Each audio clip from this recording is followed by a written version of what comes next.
All right. Good morning. It is the 16th of July. I can't believe how fast time goes. It goes so quickly, doesn't it? Every time we turn around, we got a new day. So we got Mercury about ready to go retrograde.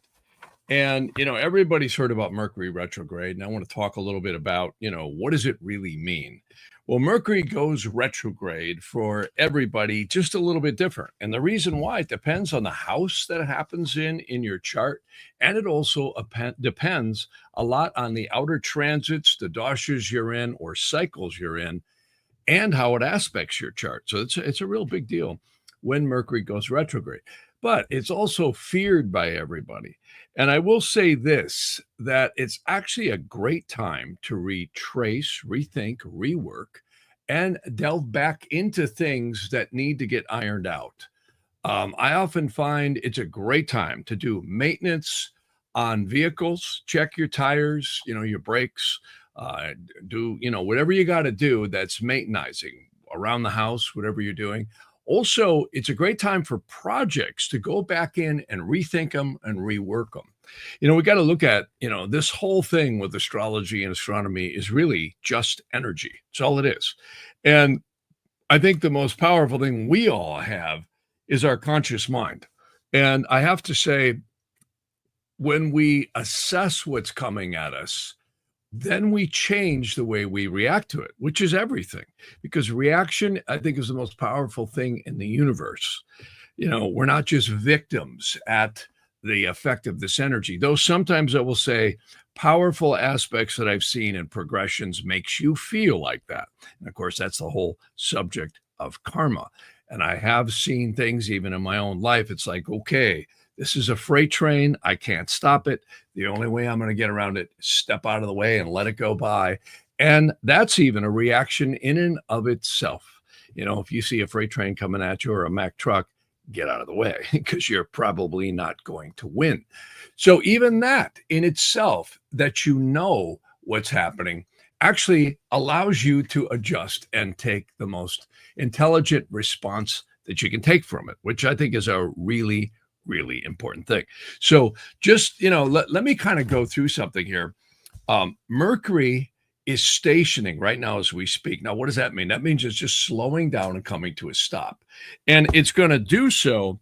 It's actually going to go retrograde tomorrow at 9:45 p.m. in the evening. And this is Pacific time. All the times that I give are always Pacific time because I'm on the West Coast here. So very important that when this goes retrograde, there is 3 phases to Mercury retrograde. It's not just Mercury retrograde, right? So it stations and it starts going backwards from Earth's perspective. What does that mean? It looks like it's going backwards from our orbital speed. It's really not going backwards. It's like 2 cars on a freeway. One might be doing, 60 miles an hour. The other one's doing 55. Well, the one doing 55 from the person doing 60 looks like it's going backwards. So it's not going backwards at all. It just appears to be from our orbital position. Well, here's the important thing. That's called the occidental phase. In fact, I can actually put this on the screen and I'll kind of animate this for you here in a second. See, what happens when Mercury goes retrograde is it now sets after the sun. And that's exactly what we call the occidental phase. And then it goes towards what we call the combustion of the sun. So I'm just getting the computer here ready to do this. And what combustion means, this is actually the worst phase of Mercury retrograde, because what happens is it's going into the light of the sun. So not only is it retrograde, it's also being skewed by its energy being cut off by the light of the sun. So then what happens is it goes into the sun. Now, when does it do that? What's actually going to do that, it'll conjunct the sun at about the 31st of July at about 4:41 p.m. So in other words, it goes retrograde tomorrow night, and then it goes into the alignment of the sun. Now, that's an interesting thing because astrologers always espouse this term called Cassimi, which is a good term. It's a Latinized term. It means it aligns with the sun, or it's in the eye of the king, or in the seat of the king is another word that they use for it. And I have found this is a really interesting time. And of course, that happens right at July 31st at 4:41 p.m. Then after that, it comes out of the conjunction of the sun and goes what we call Oriental. Oriental simply means that it rises before the sun. So instead of setting after the sun, it's now rising before. Here, I'm going to show that to you so you can kind of get an idea here, because it's really, it'll be a little bit hard to see on the screen, but it's kind of cool. So if I come over here and I'll just pick this program, it'll demonstrate it really well. And I'm going to put my pen up here so you can kind of follow, even though it's small on the screen. You can see here's Mercury right here at the top left-hand corner where I'm circling. So what you're going to find here is, in fact, here I need to reset the clock because I actually have it when it went direct. Here it is right here. This is actually better. It's right here. Now you're going to notice as I go forward in daily increments, Mercury will join or align with the sun. You got to remember, this is geocentric astrology. The Earth is in the middle. So that's the occidental phase. And it's actually, in my experience, the more challenging portion of Mercury retrograde. You can see it actually joins the sun. It's right on the 31st. It goes through the eye of the sun. So this is always the more challenging phase of it. And you'll notice it'll pop on the other side of the sun. Right. Let me get it to go just a little bit more here. There. And now you can see it. It's on the other side of the sun. So this is kind of a visual representation. Now, if you rotate this around to the ascendant, it will rise before the sun. That's called the Oriental phase. And Mercury will actually go direct on August 11th at about 12:30 a.m. in the morning. So it's really early.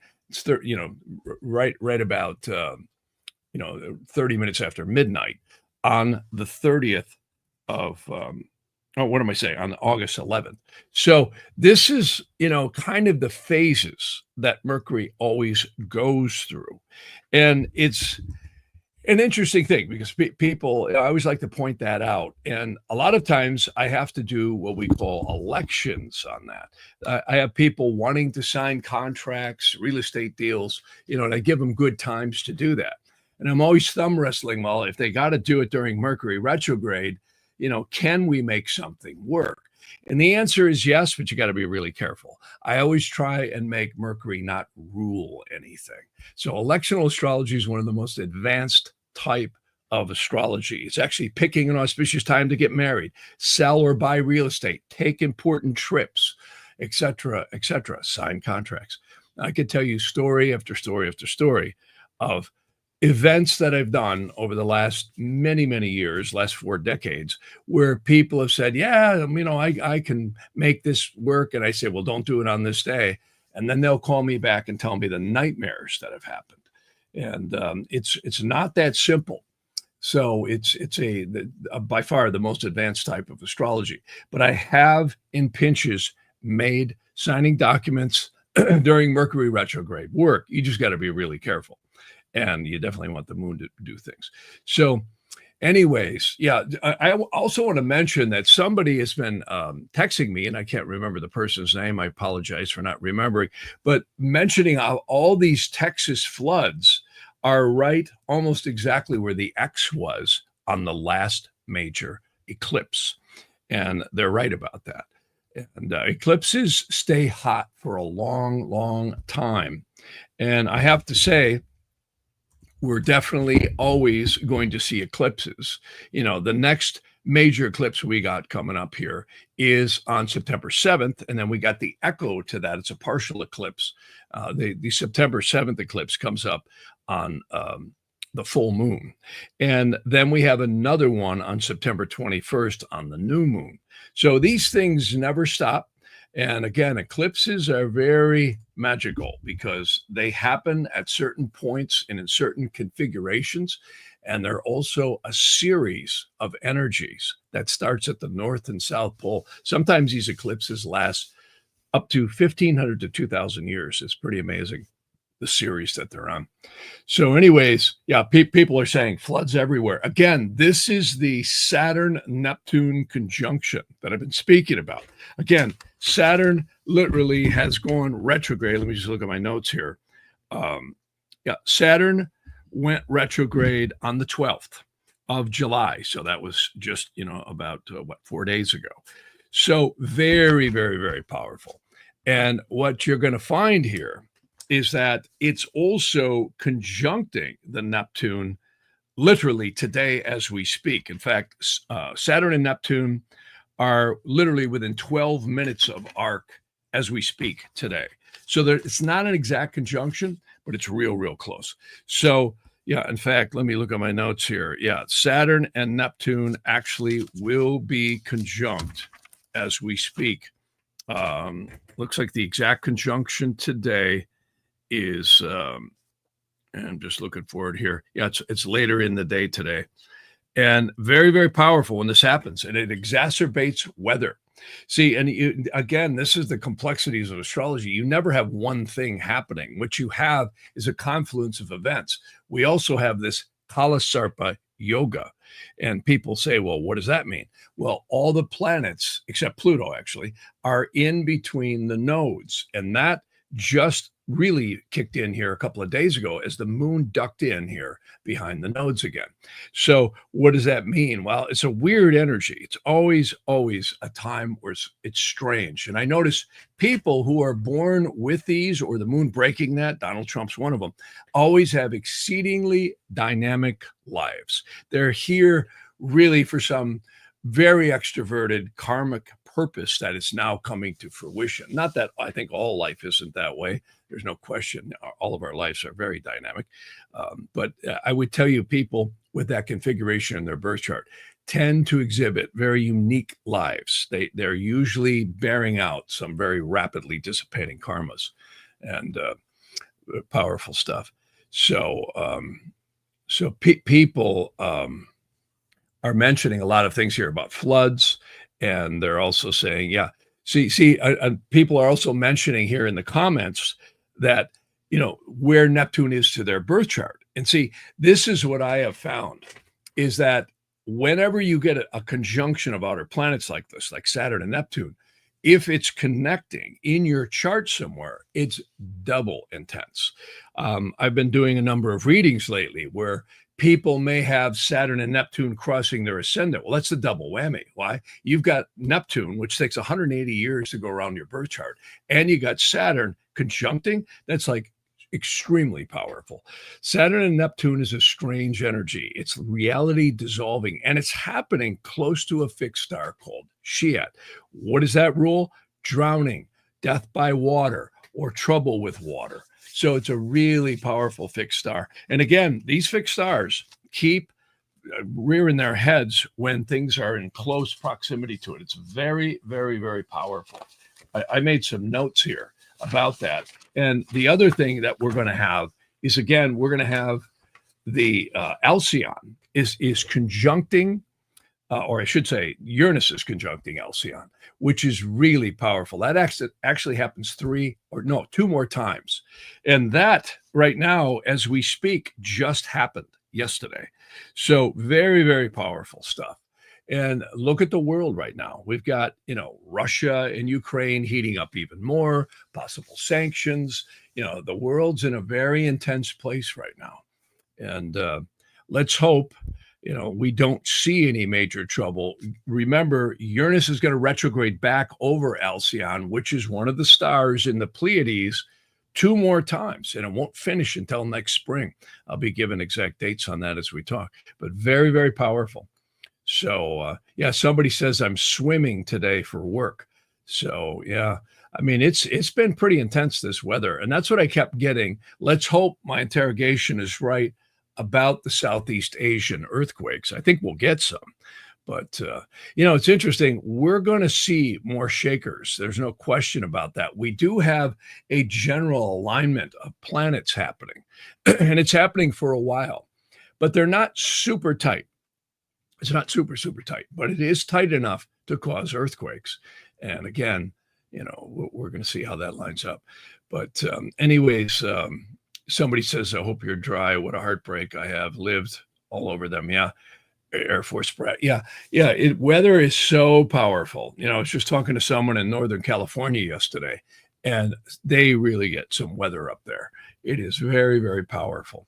So, anyways, yeah, that's kind of, again, where I'm at here with this Mercury retrograde. Without looking in your chart, and a lot of people get on AstroDeets today, and they can look at the configurations, look at the house and the placement that it's happening in your birth chart, and you will begin to see. Now, for you tropical astrologers, Mercury is actually retrograding and stationing in the sign of Leo. And for the sidereal astrologers, it's actually happening back in Cancer. And, I have this conversation all the time with astrologers, and there's this real war going on between tropical astrologers and sidereal astrologers. And the tropicalists are adamant that, Vedic astrology is all wrong. The only thing that's accurate is the doshas, and the tropical astrology is the correct one. Well, I have to say, I have observed timing in mundane transits for many, many years. And COVID, for instance, happened precisely on the Saturn-Pluto conjunction, and it was exact to the tropical zodiac, not the sidereal. 9/11 happened exactly on a Saturn-Pluto opposition, just to rattle off some kind of recent ones. The bank crashes in 2008 was a Saturn-Pluto square, all lined up most accurately on the tropical zodiac. And again, people often say, well, what sun sign am I? And, I always come back with, well, okay, your sun sign is certainly something to look at. You can get the Linda Goodman birthday books and all that stuff and look at it, and you'll see vague similarities. There's no question about that. But I would go on to say the sidereal is accurate, particularly when it comes to people and karma.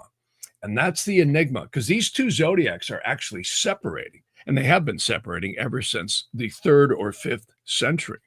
And right now, they're about 24 degrees apart. So this is really confusing to people, because they'll look at, I might be a Pisces in one chart and an Aries in another. So this is, again, the emphasis on sun sign astrology, where if you get into Vedic astrology and Nadi astrology, you find there's yogas are combinations that are exceedingly accurate. And it really shows things about the parents, about the siblings, and about the karma that you're going through. And I have to say, the report card's in on that one. I find the sidereal is exceedingly accurate in the analysis of that stuff and timing. Also in the Kalashaka dosha as well. Really, really accurate. But I also find so is the tropical. So there's many techniques in astrology that actually work both in tropical and sidereal, particularly progressions in primary directions. What'll change is the signs. And the other enigma is I've looked a lot at the analysis of interrogations, or you could say horary and prashna, in both systems. And both systems use different significations, not completely, but slightly. And I find they are both accurate as well. And it's a real enigma. In fact, I've talked to many people in India who say the same thing. They say, well, we do know that the tropical works. So it's very interesting to look at this. And again, this is more for astrologers, but I find very interesting stuff, because we tend to see that there's a real divide here with astrologers and people. It's just like politics, they believe one thing or the other. And I try not to believe anything. I just try and observe and say, okay, what worked and what didn't work? What happened here? And I have to say, they both are powerful tools. You just got to use the techniques. You got to bend your mind around. You got to be a little bit like Sybil. You got to divide your mind. So, yeah. So anyways, a lot of people are coming here talking about the weather, and the heat, and also a lot of the rain that they're getting. So it's a lot of stuff here. So someone's saying here, do the outer planets have any relevancy in Vedic astrology, and how do you apply that to a Vedic chart? That's a good question. They do. I find outer planets are really powerful, and they add an element to a reading that is pretty profound. Like I find invariably, like I just had a client recently who had Sati Sate going on, and that means Saturn's going over the moon, which is a very karmic, powerful time of release in a person's life. And the interesting thing, so is Neptune. So the intensity of that was so much more strong because you got Neptune over the moon, which is confusion.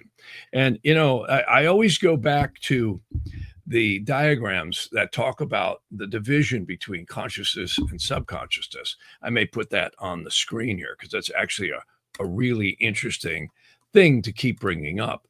And here, I'll show that to you right now. So if you look here, you'll see here, let me see if I can find it. Yeah, this diagram here, very interesting diagram, right? Because I always talk about how we have a division, so to speak, between the so-called conscious mind and the subconscious mind. In fact, they say that's the mark of silence the angel makes when we're incarnated, right here between the nose and the upper lip. And the lower conscious mind forms. Well, notice Neptune right here is the crescent of the moon bent upwards over the cross. So it's kind of a portal, if you will, down into the lower conscious mind.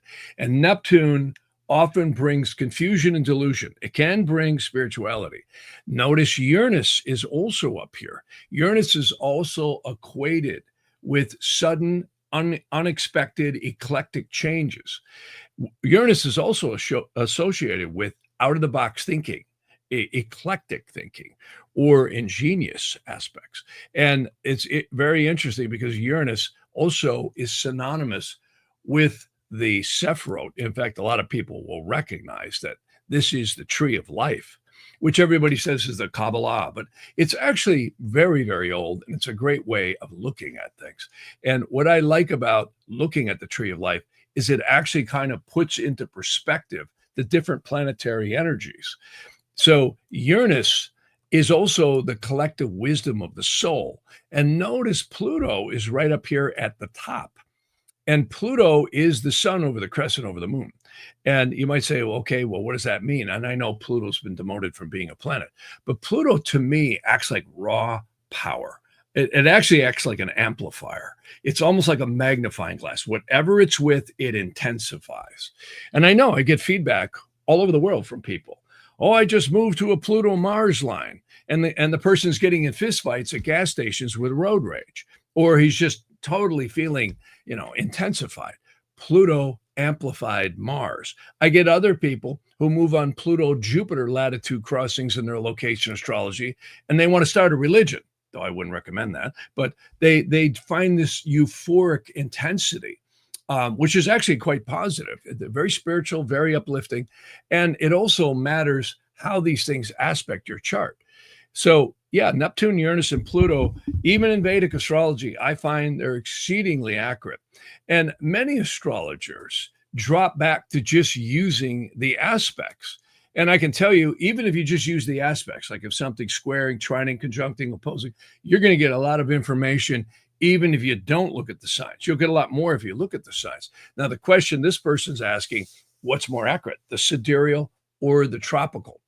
That's a hard one to nail down, but I find I like the tropical in the outer planets because you don't have the same type of yogas that you would use in Vedic astrology.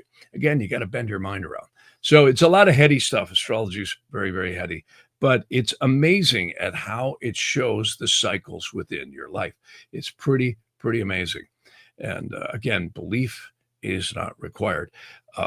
Again, I was a skeptic of astrology in the 70s. And when my mother started showing me things, I went, wow, that's a little too accurate to be just happenstance, especially then, for the last 50 something years now, I've had the ability to compare when events would happen in my life and so many clients. And I mean, it's amazing. Again, it is truly a science. A lot of astrologers say it isn't. And that's because they're using intuitive astrology, which is good too. I mean, astrology does bring intuition, but I would say you will find that the actual science of aspects and yogas, doshas, etc., really do show the changes in your life. And again, this Mercury retrograde, which is the focus kind of today, it's going to go retrograde in everybody's chart. It's going to do something in one of your houses, depending on what your rising sign is. And of course, the houses are the areas of life. And the aspects it makes to your chart, as well as what it's doing in the sky, all ties together. So depending on what type of astrology people go by, absolutely, pretty amazing. So a lot of comments here, a lot of people mentioning the weather, talking about being in frying pans, again, flooding, raining, and again, very powerful time. That's what I get. And again, I should mention that, and this is very, very important. We have this Mars and Ketu coming together. That's going to be on the 20th. So very, very powerful. And Mars and Ketu can bring violence. We can see more trouble in the world. And, I was a little surprised that Trump gave Russia 50 days before the sanction. So we're going to see what happens here.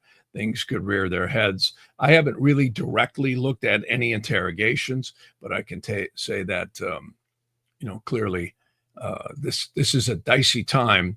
And it's going to be a dicey time into next spring. Because remember, I had mentioned whenever Uranus crosses through the Pleiades, and it does so about every 84 to 86 years, we get dissension and change and trouble in the world. Last time was World War II. The time before that was the Civil War. Time before that in the United States was, again, the Revolutionary War. So this Uranus stirring through the Pleiades, which is what it's doing right now, that star cluster I showed last podcast, very, very powerful time. And the fixed star Alcyone, there's different interpretations of what it means, but many have likened it to Moon and Mars. So emotional tensions, people becoming intensified, or egoic reactions to things is one. And there's many different meanings, but that's one. So somebody's mentioning here, Jeff, what's your take on Edgar Cayce's predictions on July 20th and the major earthquakes in Japan and West Coast? I'm not saying exactly July 20th, but sometime thereafter. I mean, it is possible. And I try not to give my take on anything. What I try and do is cast a chart and look at interrogation or prashna. And I have looked at that.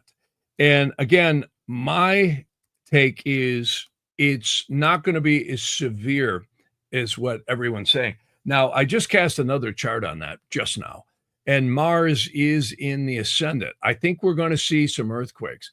I'm not so sure that it's going to be, it shows it happens more in a northwest area.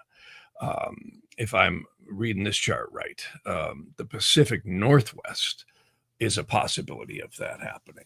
Again, we've got the Pacific Rim and the North American plate, and you've got also the joining of the plates over there in Southeast Asia. Powerful stuff. And it's always moving. And they say when the pressures build up, they buckle. And that, of course, can be violent, especially when it's surface earthquakes. I remember back in 94 here in the West Coast, oh my God, it was violent. And you drive a block and everything was fine. You drive another block, things were in shambles. So it's very violent, these waves that happen in these earthquakes. The chart says that I don't get that it's going to happen on the 20th. I get more trouble in the world and more weather stuff. Now, may I be interpreting this here right? I'm kind of doing this again on the fly, but that's what I got the last time. Edgar Cayce and Nostradamus have sometimes been misquoted, but Edgar Cayce's not so hard to misquote because he did it all in plain English, not in some other language it was cryptic like Nostradamus. And again, I go back to the late great planet Earth in 1977, where Orson Welles had narrated that the world was going to end by 1985. Axis tips, massive earthquakes, nuclear war, of which nothing really happened. Not that we haven't had some, but not like that. I get there's going to be more violence here in the United States.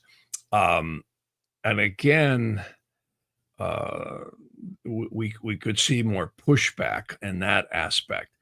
The West Coast, I'm not really seeing from the chart that we're going to have the big one right now. I think we're going to get the big one eventually. And, without spending too much time here on a podcast, I would say at first look, see more violence, more weather trouble. Let's hope I'm right in that analysis that we don't see the Pacific, Southeast go crazy. But I know a lot of people are saying that. A lot of astrologers have looked at Japan's chart and everything else. And every time this happens, I get maybe this is more likely in spring.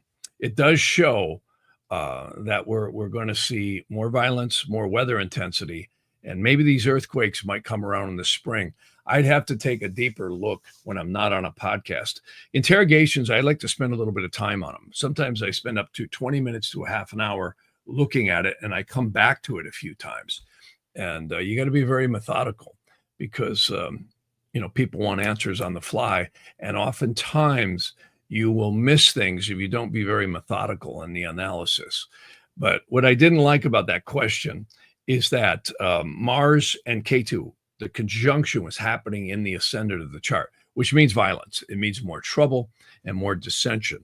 And that's probably where I'd go. The Pacific North could see something too.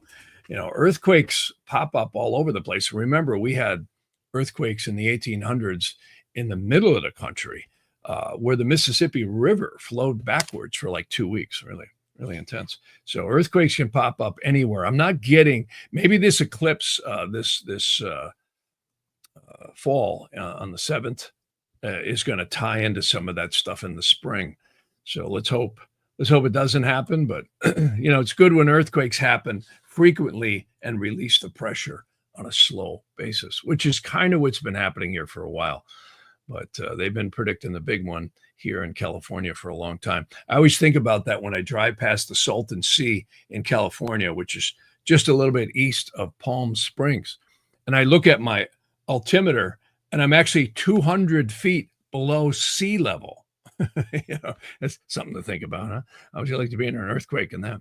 So anyways, that's a long way up beneath the sea level. So anyways, somebody's mentioning here about the body has 5 kashkash or sheaths ruled by the physical aspects or the spiritual. That's an interesting point here. And you're right. Let me jump over to that. And they actually call the sheaths or layers responding to the astrology, because literally the planets are seizers and graspers of the aura. And there's been a lot of theories like, what is astrology? How does it work? And, I almost think that the best analogy is they are portals connected to the soul root. I think astrology is much deeper than we know, especially when and there again, Vedic astrology really shows the yogas for that. And I find it's highly accurate. And I don't think we understand fully what was penned in some of these ancient documents, because the yogas and the divisional charts in Vedic astrology is really a rabbit hole to go down. And I find there's a lot of truth to the way someone feels about certain things or reacts, which is completely different than anyone else. When we see what happens in our lives, our parents and situations that happen. I just had somebody recently who, the father denied the family. And then what happened is, went off and made a new family, and he just died. And the daughters are back, left completely unexposed. And you see this all the time where there's this crazy stuff going on in families that sometimes is really hideous. And you wonder, why does this stuff happen? Well, when you look at the yogas in the Vedic astrology and the configurations with whatever parent it was or spouse or what have you, it's kind of eerie how it reflects it. So now you got to go back into what are the planets and the layers of the aura. They're responding to something much higher. And let me go to this really quick. This is a really cool diagram, and I bring this diagram up all the time, but I want to do it again here because this really, you can talk about this forever. And it's one of my favorite diagrams, and it's known as the tree of life, looking at the four worlds of creation. And what's fascinating about this is that, divinity, God, however you want to say it, is above creation. And they say the soul is created up here, or all the souls are created up here. This diagram doesn't even begin to show how complex I think it is. They say the upper heavens here, which is known in the Aramaic as absolute, which means the creation of souls. It's where very high divinity is. And outside of, you could say, maybe the ego of, you could say, separateness, though it is part of that. Then you get down into the worlds of Braya, which, again, there's no astrology here as any astrologer would know it. These two heavens up here are exceedingly divine. The worlds of Yetzirah below is where materialism is believed to be created. In fact, I mention often the text, the Sefer Yetzirah, which is called the Book of Formation. And this is where you could say the amino acids, the gas clouds, the building blocks of creation is. And it's actually, believe it or not, a vessel for spirit to be imbued into. You think about what happens in a woman when a fetus forms. You are literally taking stardust and chemicals from the human body and all the matter that person's consumed, and you're creating a vehicle for a genetic endowment, or a genetic embodiment of not only the physical but the spirit and the soul. And what's more fascinating about this is the whole processes of reincarnation and such. And here, let me see if I can zoom in on this thing, because this is really pretty interesting when you look at this rabbit hole. So from Yetzirah down, they actually say we might get entrapped in reincarnation back and forth here in this particular realm. It might be like a soul trap. And that has a negative connotation, but it also might have a positive one, that it cures the soul. I always say the earth is the soul cauldron stuck on spin cycle, and the detergent and the water seems to be the egos and the karma and the interaction that we all experience in this physical world. Pretty wild stuff when you think about it. And here's what's interesting. They actually say the angel attaches the spirit, psyche, and soul to the embryo at conception, not at birth. And that silver cord is trailing. Well, let's talk about that for a minute, because that person brought up a really good thing here. That silver cord is attached to something. Well, what is it? Well, it's the soul, the spirit, and the psyche. And more than that, many people have heard about the Akashic records. Well, that's another way of saying that there's some kind of an imprint into what we've done before, or where the soul comes from. And this is deep, deep stuff. And again, many psychics tap into this stuff. And what's most fascinating about this to me is, where is it? Well, it just might be attached all the way back up the ladder to where the soul was created. But the physical actions seem somehow to be attached, or at least comported, through the Yetziratic world. In other words, if you drew a big funnel down into what we would call time and space, and I mention this a lot, what is time? Time is not an illusion. It's very real in the physical world, but in another sense it is. It's like a simulation we're in. Not that this is a simulation. I mean, go walk into the wall or drop a brick on your foot. This is not a simulation. Go hit your hand with a hammer. You'll find out real quick it's not a simulation. It's real. We feel pain. We feel emotion, all of this stuff. But really, when we exit the body known as death, we're going to be out of that physical realm and back into the spiritual. And again, many of the religions have failed sorely at communicating. What does this mean? Well, here's even more interesting. When we exit the womb, known as birth, and that umbilical cord is cut, they say the breath. When many different factions of yoga work on breath, others work on, spiritual meditation, others work on physical releasement, but the breath is totally tied. They actually say that the amount of breaths that you will take during a lifetime is calculated. And last breath, of course, you're out of here, right? And some people even have near-death experiences, OBAs, all that. But when we stop breathing, they say the spirit now vacates the body. Well, where does it go? Well, they say it hovers. Many less conscious souls will hover very close to the earthly plane. And that's why we hear about ghosts and possessions. Many of them apparently get very confused because they don't understand what's happening. And there's angels that literally are in charge of, like a hierarchy, it is believed, down in what we call the Asiatic world, or the worlds of Asaya. This is the astral planes. I mean, we could talk about this stuff for forever and never get to the bottom of it because nobody fully understands it. But there is really strong evidence. I mentioned the text. The Shahara Gilgum is probably one of the most definitive at explaining some of this stuff. And the other book I mention a lot is called Minhat Yehuda by Rabbi Fatea, which is an incredible book where he has actually had these lower angels that are like policemen, if you will, in the lower astral planes. Their job is to either escort souls or purify souls from some of the what they call samskaras, or elementals, that we imbued in this lifetime. The interesting thing is what is karma. And this is so complex that, I don't fully understand it. Nobody does. But it's believed that these karmic actions and elementals are imprinted somewhere, either in the Briatic worlds or Yetziratic worlds. Again, I've never seen any definitive text, but that's what astrology attaches to. Now, if you think about how profound that is, meaning that your astrology, my astrology, everyone's, is completely different with the same planets.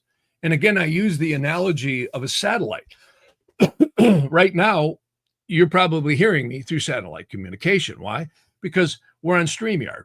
And if you're on the internet, you're probably going through a satellite. The old days of cables running under the ground, yeah, it still happens with cable, coming in, but it's all transmitted through networks, through satellites.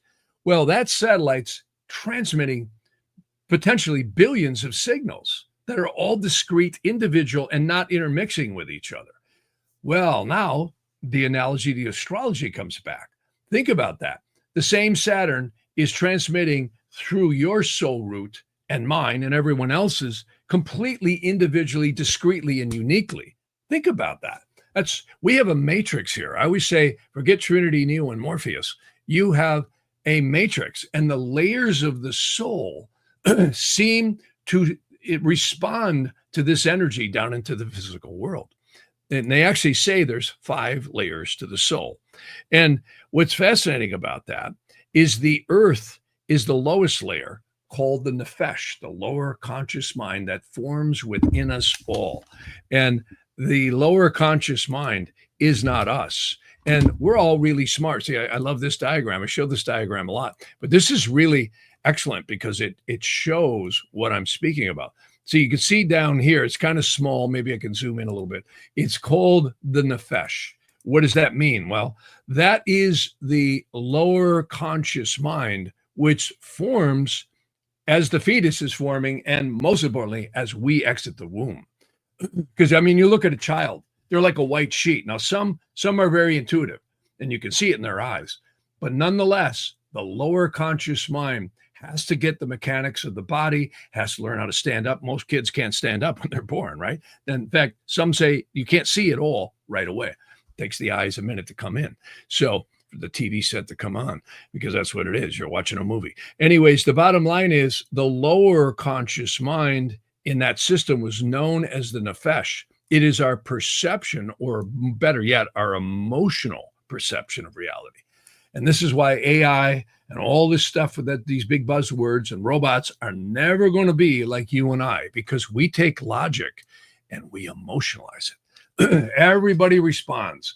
And this is why psychiatrists, psychologists, astrologers, and therapists are never going to be out of business, because people are always asking questions. Why did so-and-so do this? And, our emotional response patterns to this is so powerful. Well, now back to astrology and the layers of the aura. It is believed, and if I zoom out here, see, notice right here, this is called the Rosh or the Ruach, and it is pronounced Rosh by some people, which means the embodiment of the spirit. And again, these words all get kind of mishmash, because a lot of people just say wholesale, oh, it's the soul, right? Well, this is actually talking about the 5 layers of the soul, which also equate to the 5 layers of the aura. So the Nephesh in this system is called the lower conscious physical body, or you could say, some people call it guff, see, or they'll call it the Kaistra is another name for it. There's different cultures have a different name, but it's the physical body which has to be operated by the lower conscious mind and the spirit in the physical world. Now watch as we go up the ladder here. And notice, here's all your planets in astrology. The earth is the cross of matter. The moon is the emotions, representing the manas or of the mind. Mercury is our intellect and logic. Venus is the passions. You see, Mars is the drive in the ego. And of course, Jupiter is the God's blessing, the life force. Look at Jupiter. It's the crescent of the moon over the cross. All these glyphs of these planets come from 3 symbols. The sun, which is the portal to creation, if you will, to the upper heavens, and the moon, which is the embodiment of physicality and the physical manifestation of it. So it's really interesting. Dad puts the seed in mom's womb, farmer puts the seed in the ground, and spirit becomes manifest in time and space in the physical form. Now watch as I go up here, because this really relates to those layers of the aura. You have this big, thick dashed line. That's the division between what psychology or psychiatry might call the conscious, subconscious mind complex. Well, notice what's just up above that. Saturn. On the far left side of the screen here, you'll see Saturn. Saturn is, look at its glyph. It's the cross over the crescent of the moon. Previously concretized actions, time and space realities, now coming manifest through the conscious mind, which is the lower perception of reality. So again, this is worth a lot just to even consider that. And notice over here, a lot of people liken this to Uranus. This is the human spirit or the wisdom of the soul, much higher layer.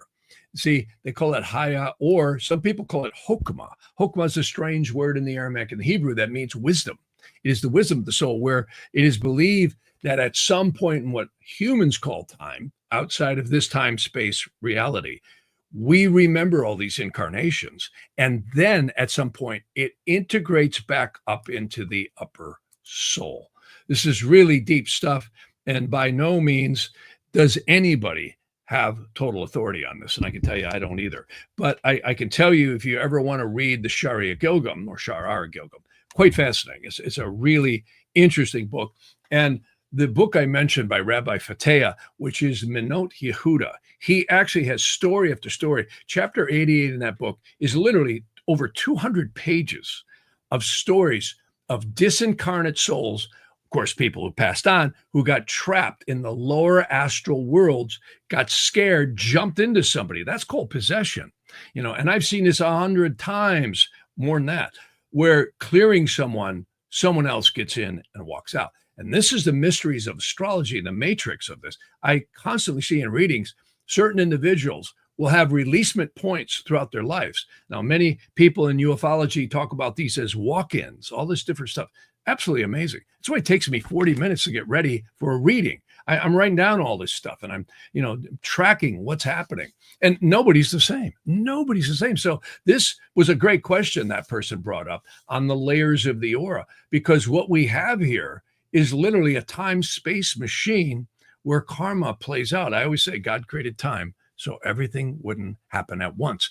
But the leveling of all of this is consciousness. And that is the most important thing, in my opinion, that gets us to escape from Alcatraz. As long as we stay in this, and the religions were right on this, as long as you stay in this, well, I'm going to get them, or I'm going to pay you back, and you did this to me, that creates psychic lines of tension that actually binds you back into karmic reincarnation. It's a great story. I'll tell this and I'll close. I love this story. This Rabbi Fateh told this, and this is a true story.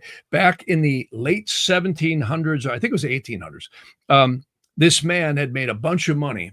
I've told the story before, but I'll tell it again because there's a lot of interesting insight into it. And he was going home to his parents because he made a lot of money and he had all this gold, right? And he was going to take care of his parents. And back then, you bought, house workers, right? You bought instead of dishwashers and cars, right? And visiting angels, you bought workers to take care of everything. So he's on his way back, and he's on the leg of his journey. He stops at this inn, and he pays for the bill. And of course, he reaches into his satchel, and he's got all this gold, right? And the innkeepers were watching that. He's hearing the gold clink, right? Oh, wow. So he says to his son after he gives the guy the key, he says, hey, here's an extra key. You get in there tonight, you get that gold. We'll be rich, right? So sure enough, the innkeeper's son goes in, grabs the bag, and just before he's out the door, the guy wakes up, jumps him, and they get in a big fight. And the innkeeper's son pulls a knife and kills him. So this man ends up in the astral worlds. And apparently, and this is an interesting situation, there's hierarchies of angelic forces. And these angels said, do you forgive this man? No, I don't forgive that SOB. I want him to get just what I got, right? Boom, got reincarnated right back in.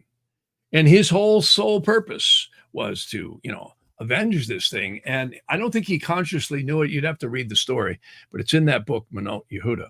And there's many stories in that book. It's absolutely stunning how certain souls can even be divided in half, and the bad half reincarnates and the good half goes on. This is deep stuff, deep stuff, way beyond psychology 101. So long story short, this guy ends up growing up, and in his 30s goes back to the same inn he was murdered at in the previous incarnation. And now the innkeeper's son is an older man, right? He's in his late 60s, early 70s or whatever. And he ends up killing that same guy in a tussle in the same room that he was murdered in. Now, think about that. That's perpetuation of this. And yeah, we all got feelings like, okay, so-and-so was a jerk to me or did this or did that or horrible stuff, right? And some of it's really horrible. If you don't release it, it doesn't mean you have to agree with what they did. You can actually create lines of tensions. And that's what many of these ancient documents show. And it's what astrology shows. It's the matrix of interaction on the layers of the aura into the physical time-space body. Well, the only leveling equation on this is right here. This thing rattling around between our ears. And if we don't assess and release, we bind ourselves in. So there's where free will comes in. There's where the ego comes in. Hence why I say the earth is the soul cauldron stuck on spin cycle. And it really is. And again, the water and detergent seems to be the egos and all the actions going on, and interesting stuff. And it keeps going on and it keeps going on. So anyways, yeah, a lot of people are mentioning stuff here. Santos told me there are two lines. One is the celestial abode above and the ethereal abode below. Yeah, well, you bet. And that's another thing that person is bringing up. There appears to be a negative tree of life you saw in that diagram that goes underneath the earth. Now, that's a demonic journey too, which people get exceedingly immersed into the material world, power and all this stuff, and deep stuff. So that rabbit hole goes deep. So I got to run here, folks, but I only had about an hour, but a lot of good stuff here. Somebody's asking me, who taught me all this stuff, Jeff? It sounds like you've been into it from your youth. Yeah, that's interesting. This person brings up, well, I have to add humbly, I don't know everything. Trust me, nobody does. I was really blessed. In the late 70s, I had a studio and I got hired to do a lot of different recordings and productions for religious organizations. And one of them was the Jesuits out of Rome. And I had to sit down in Chicago, and we would do video, we would do audio of all these theologians coming in from all over the world. So I got to hear so much stuff. I actually worked with Mother Teresa. I had to film her. I did radio shows. I did all kinds of stuff. And I've been exposed to so many different disciplines in the East as well as in the West. Many people from India and, interesting philosophies and the Kabbalistic stuff, the rabbis, a lot of fun. And I've come to the conclusion, nobody knows anything too far, including me. But I would say what supports a lot of this is a lot of these texts that I mentioned. Snatch the Shahara Gilgum. You'll be really impressed by how that document is structured. It's a way of structuring things with the tree of life, and it ties astrology directly into it. And we are little matrices in these physical worlds. And I think what's so important is when we exit these bodies, known as death, that we tune in to what's going on here. Because if we don't, and to the credit of the religions, a lot of them have said, forgive, let it go, all this. And they're right. They're actually right, because the esoteric stuff actually shows that it's true. Look at the Egyptians, they built all these pyramids and everything, and nobody's there, right? They go in there and there's the mummies and all that. So everyone's been enamored with the physical world, which is fine. But I think what's more important is to be enamored with consciousness and who are we and where's our heads at. The Magus Astrovolos is another elegant book. And again, I always mention Dr. Young, C.J. Young. It was really great. This is a good book, Synchronicity. And I've got a ton of books about this stuff. And it's very interesting because everybody and his brother has an opinion. I don't. I like to observe because opinions are always fraught with some point of view that you're steadfast on. There's nothing wrong with having opinions, but I kind of like to be an observer of it all, and it's a lot of fun. So a lot of people are going on here about the sidereal zodiac and the tropical. So that's an enigma. I don't think that's going to get solved, and I encourage astrologers to be more open-minded, because there's profound techniques in both. Absolutely profound. Secondary progressions, tertiary, solar arcs, and primary directions all seem to be more centered in the Western genres. And again, the whole Egyptian track, Arabic track, up into the medieval astrology, I don't care what anybody says. That stuff's accurate. And I use it all the time. It's so accurate, it's creepy. Also, I find the same thing in the Vedic and the Nadi and the Kala Chakra. Again, God confused all the languages. Remember the Tower of Babel? I think he did the same thing to the astrologers. So creation is a very, very complex enigma that I think is beyond humans' analysis. And if you start there and realize that it's far deeper than we're going to be able to comprehend, what you do comprehend might be more, you could say, objective. So, because again, we all tend to be colored by our emotions and our viewpoints and our belief systems and the impressions, also known as elementals and samskaras, that are in our auric fields. This is why a lot of times the reactions we have to people, good or ill, might really be karma. And it is impressions, and you could say things that are connected through this matrix called astrology to the soul roots. And that's deep stuff. And with that, I got to close. But anyways, everybody stay good. Have a good beginning of Mercury retrograde. Drive more careful. Pay more attention. Back up your computers. Good time to back up your data. Put it on an extra hard drive. Check the tires. You don't live in fear. You live in conscious awareness. It's just like weather. You take an umbrella when it's going to rain, right? So when Mercury goes retrograde, it's actually an opportunistic time to retrace, rethink, rework, and crack open some old projects that you had sitting on the shelf, and see if you can't rethink them. Look at it in a different perspective.